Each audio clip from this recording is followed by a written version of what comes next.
नमस्ते दोस्तों, कैसे आप सब? आशा करता हूँ सही होंगे, ठीक होंगे सब। स्वागत है मेरे चैनल पे। जैसे कि मेरा ये वीडियो है जहाँ पे मैं कुछ ऐसा विषय के बारे में बात करना चाहूँगा, जो विषय में बहुत ज़्यादा बातचीत नहीं होती है या आप बोल सकते हैं बहुत ज़्यादा चर्चाएँ नहीं होती हैं। जैसे कि प्रदूषण एक बहुत बड़ी समस्या है हम लोगों के लिए। हम लोग सब जानते हैं, वायु प्रदूषण के बारे में सरकार और जनता दोनों ही बहुत ज़्यादा चिंतित है। सरकार भी चाहती है कि इस वायु प्रदूषण को कम किया जाए, इसको नियंत्रण किया जाए। वायु प्रदूषण की तरह ही एक विशेष प्रकार की प्रदूषण है जो हम लोगों के लिए एक बहुत बड़ा खतरा पैदा कर रही है। मेरे हिसाब से हम लोगों को इसके बारे में भी जागरूक होनी चाहिए। मैं आज मिट्टी के प्रदूषण के बारे में बात करूंगा। वो मिट्टी जिसके ऊपर खेती हो रही है और ये प्रदूषण हो रहा है इनऑर्गेनिक फर्टिलाइजर, जिसको हम लोग बोलते हैं अजैविक खाद, उससे अजैविक उर्वरक। देखिए, अगर हम लोग थोड़ा सा पीछे जाए, जैसे कि देश आज़ाद होने के बाद जो आबादी है देश की, वो बढ़ती गई। आबादी बढ़ने के साथ साथ उसकी जो अनाज है, उसके लिए जो अनाज की ज़रूरत है, ये भी उस समय पे काफ़ी बढ़ चुका था। तो हमारे देश को उस समय बाहर के देशों के ऊपर थोड़ा बहुत निर्भरशील होना पड़ा। लेकिन कहीं ना कहीं से हम लोगों को इस विषय में आत्मनिर्भर होना ही था, इसीलिए हरित क्रांति की शुरुआत हुई थी। हरित क्रांति की शुरुआत हमारे देश में एक बहुत बड़ी घटना थी, जो देश को कृषि में एक बहुत बड़ी तरक्की दी। हमारे देश उस चुनिंदा देश में हो चुके थे जो पूरी जनता के लिए अनाज प्रोड्यूस कर सके, खाने का आपूर्ति मिटा सके पूरी देश की जनता की। इसी समय सरकार की तरफ से विशेष प्रोत्साहन भी मिलता रहा, स्पेशली किसान को। जैसे कि जो किसान है उसको और भी आसान तरीके से कृषि करने का तरीका के बारे में बताया गया। ऐसा भी बीज प्रदान किया गया किसान को, जो इस ज़मीन पे खेती को बढ़ा सके, प्रोडक्शन को और भी बढ़ा सके। और इसके साथ साथ किसान को इस विषय में भी प्रोत्साहन मिला सरकार के तरफ से कि और भी ज़मीन को उपजाऊ बनाने के लिए तुम लोग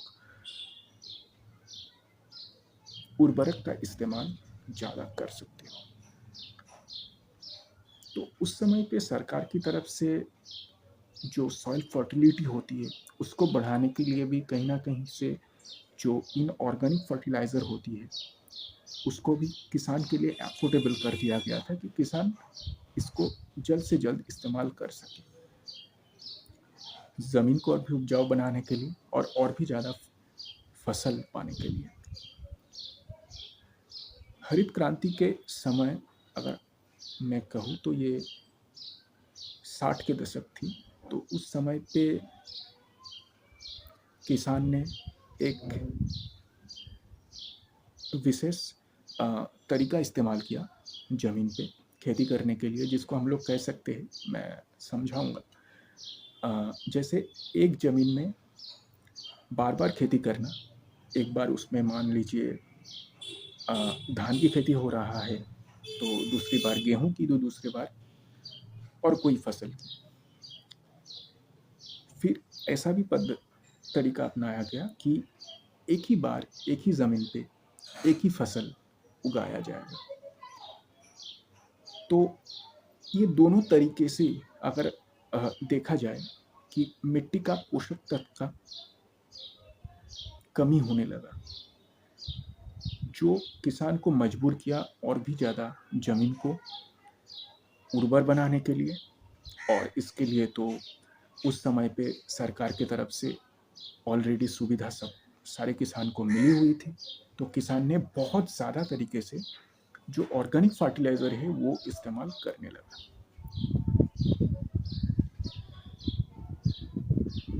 इसका फल क्या हुआ, उसी समय से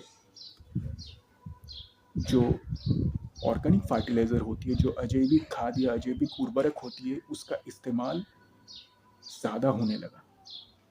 हम लोग जानते हैं, जैसे कि अगर मैं फर्टिलाइज़र के बारे में बात करूँ, तो ये ऑर्गेनिक इनऑर्गेनिक दो ही होता है। जहाँ पे ऑर्गेनिक फर्टिलाइज़र ज़्यादातर ये जानवर से मिल जाती है हम लोगों को, जैसे गाय भैंस की गोबर एक बहुत बड़ा उदाहरण है। लेकिन जो इनऑर्गेनिक फर्टिलाइज़र होती है, ये सिंथेटिक फर्टिलाइज़र होती है। ये ज़मीन को नाइट्रेट, फॉस्फेट, पोटेशियम की तरह ज़रूरी पोषक तत्व सप्लाई करती है, जिससे ज़मीन और भी उर्वरक हो सके।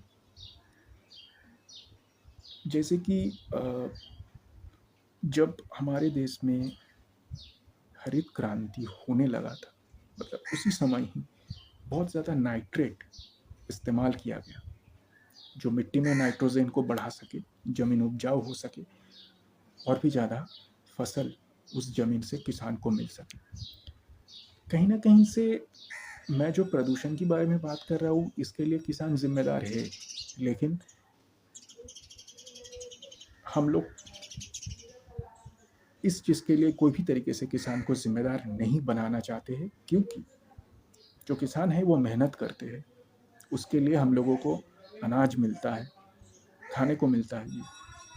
तो मैं कोई भी तरीके से दोषी उन लोगों को ठहरना नहीं चाहता हूँ।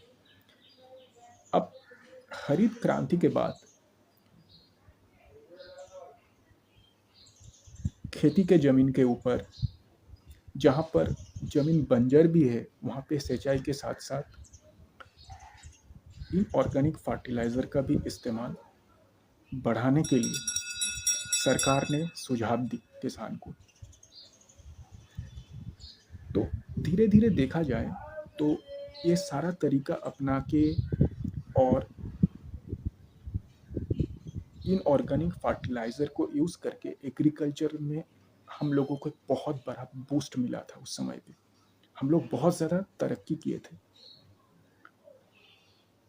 हाँ, कृषि में तरक्की हम लोगों के लिए एक आशीर्वाद ज़रूर है, क्योंकि आज भारत उसी चुनिंदा देश में गिना जाता है जो एक बहुत भारी मात्रा में अनाज की प्रोडक्शन करने में सक्षम है। और ज़रूरत में जब दूसरे कोई देश की भी ज़रूरत हो, तो उस समय पे दूसरे देश को भी अनाज सप्लाई करके आज इंडिया उन लोगों को हेल्प कर पाते हैं। लेकिन हरित क्रांति, उसके ज़रिए कृषि में तरक्की और साथ में इतना ज़्यादा अजैविक खाद का इस्तेमाल ज़मीन के ऊपर कहीं ना कहीं से समस्या पैदा कर रही थी, क्योंकि किसान इसको बहुत ज़्यादा मात्रा में इस्तेमाल करने लगा था। अजैविक खाद मिट्टी को पोषक तत्व तो प्रदान कर रही है, लेकिन इसका कंसेंट्रेशन मतलब मात्रा अगर ज़्यादा हो जाएगी तो वो मिट्टी के लिए एक अलग तरीके से बिहेव कर सकती है और कर भी रही है। जैसे कि अगर अजैविक खाद, सिंथेटिक फर्टिलाइज़र या इनऑर्गेनिक फर्टिलाइज़र, मैं बार बार हिंदी इस्तेमाल इसलिए कर रहा हूँ कि अगर कोई दर्शक नहीं समझ पा रहे तो उन लोगों को समझ में आए। जो इनऑर्गेनिक फर्टिलाइज़र या सिंथेटिक फर्टिलाइज़र, इसको अगर भारी मात्रा में इस्तेमाल किया जाए तो क्या होता है, ज़मीन में भी जो हेवी मेटल होती है, मतलब भारी धातु होती है, जैसे लीड हो गया, जिंक हो गया, एल्यूमिनियम हो गया, उसके साथ कैल्शियम हो गया, ये सारा चीज़ जमीन में भारी मात्रा में पहुंचने लगता है।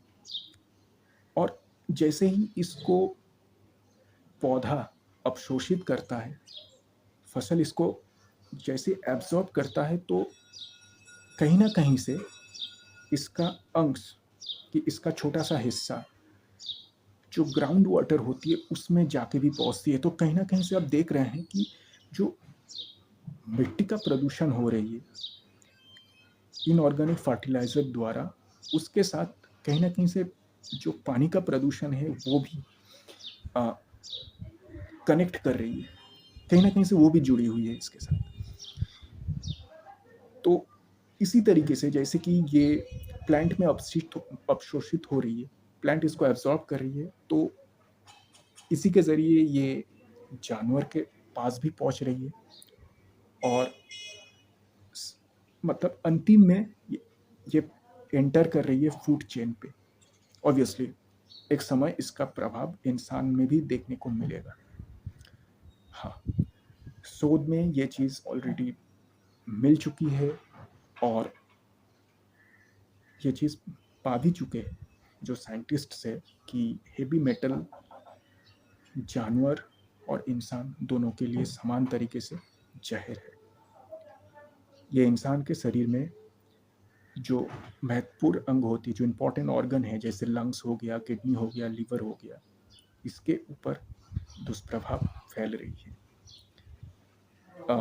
जैसे कि अगर मैं उदाहरण के तौर पे बोलना चाहूँगा, बहुत ज़्यादा नाइट्रेट जो हरित क्रांति के बाद इस्तेमाल किया गया था, उसके कारण हमारे खून में जो हीमोग्लोबिन होती है, इसका हमारे शरीर में ऑक्सीजन को कैरी करने की जो क्षमता होती है ये कम हो जाती है। वैसे भी लेड हो गया, कैडमियम हो गया, इत्यादि जो हेवी मेटल होती है, ये भी समान तरीके से lungs, kidney, liver, even heart की जो फंक्शन है इसके ऊपर भी खतरा पैदा कर सकती है।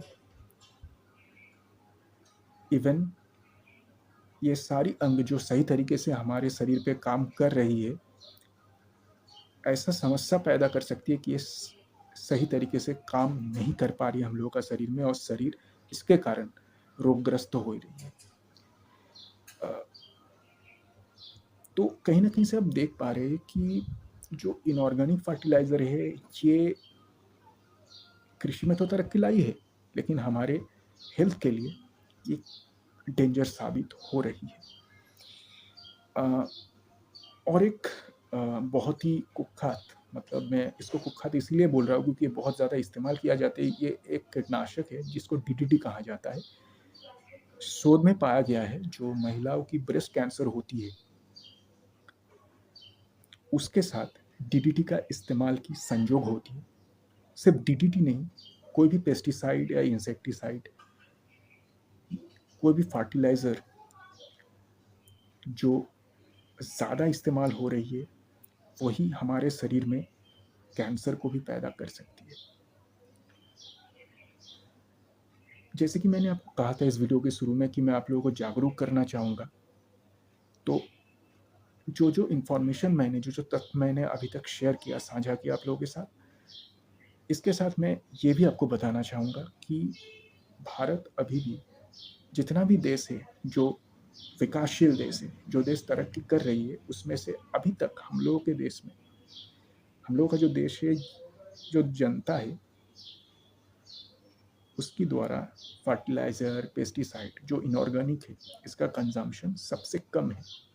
हम लोगों का सबसे ज़्यादा खतरा वही है जो अवशेष रह जाता है, जो अवशेष कोई कारण फसल की कटाई होने के बाद भी रह जाते हैं, स्पेशली वेजिटेबल के ऊपर जो हम लोग के घर में खाई जाती है। यही चीज़ हम लोग के लिए खतरा पैदा कर सकता है और कर रही है। लास्ट में मैं यही बताना चाहूँगा कि देखिए, इस विषय में जैसे कि मैं आप लोगों को जागरूक करना चाह रहा हूँ मेरी वीडियो के ज़रिए, सरकार भी अपने तरफ से इनिशिएटिव ले चुकी है। सरकार की कुछ पहल के बारे में मैं बात करूँगा, जैसे कि प्रधानमंत्री कृषि विकास योजना, जो एक परंपरागत बहुत पहले से चलता आ रहा है, जो किसान को आर्थिक मदद प्रदान करती है, किसान को सही तरीके से खेती करने के बारे में और ज़्यादातर जैविक खाद को इस्तेमाल में लाने के बारे में प्रोत्साहन दे रही है। ऑर्गेनिक ब्लू चेन डेवलपमेंट बोल के भी एक पहल सरकार की तरफ से चालू हो चुकी है, जो उत्तर पूर्वी राज्यों के लिए है। वहाँ की जो किसान है इसकी फ़ायदा ले रही है। तो कुल मिला के मैं यही कह सकता हूँ कि सरकार भी थोड़ा बहुत अपनी तरफ से जागरूक हो चुकी है। एक ग्राफ मैंने इस वीडियो में आप लोगों के सामने प्रेजेंट करने का कोशिश करूँगा, जहाँ पे आप लोग देख सकते हैं कि हरित क्रांति के बाद से 2016-17 तक नाइट्रेट, फॉस्फेट और पोटेशियम, ये 3 उर्वरक कितना ज़्यादा मात्रा में इस्तेमाल हुई है और हर एक साल इसकी इस्तेमाल होने की जो दर है, ये किस हिसाब से इंक्रीज़ हुई है। मैं कोशिश करूँगा कि इस वीडियो को आप लोग तक पहुँचे और आप लोग इसके बारे में जागरूक हो, ज़्यादा जानकारी मिले। जैसे कि साग सब्जी हम लोग घर में भी खाई जाती है, तो घर में भी जब कोई सब्जी आए तो उसको सही तरीके से धोना बहुत ज़रूरी है। अगर ये अवशेष के बारे में मैंने बात कर रहा था, उससे बचने के लिए। और इसके साथ साथ मार्केट में आजकल ऐसा भी एक तरीके से बोल सकते हैं सैनिटाइज़र की तरह, जिसके ज़रिए आप घर में लाया हुआ साग या सब्जी को धो सकते हैं। जो इनऑर्गेनिक फर्टिलाइज़र है, अजैविक खाद है, उसके दुष्प्रभाव से आपकी घर में जो भी मेंबर हैं, छोटे बच्चे हैं, जो लोग सबसे ज़्यादा इसके डेंजर में हैं, उन लोगों को भी बचा सकते हैं। इतना ही रहा मेरे वीडियो में। मैं इतना ही इन्फॉर्मेशन आप लोगों को दे पाया। कोशिश किया जितना हो सके इसके बारे में आपको तथ्य दे सकूं, जागरूक कर सकूं और इतना भी बता सकूं कि सरकार भी इस विषय में जुटी हुई है। धन्यवाद सबको इतना समय तक इस वीडियो में रहने के लिए। अगर हो सके इस वीडियो को शेयर कीजिए। अगर पसंद आए मेरा ये वीडियो तो लाइक भी कीजिए। आपकी लाइक मेरे लिए एक बहुत बड़ी मोटिवेशन का काम करेगा। और इस चैनल को सब्सक्राइब भी कीजिए। धन्यवाद। फिर मिलेंगे नेक्स्ट वीडियो में।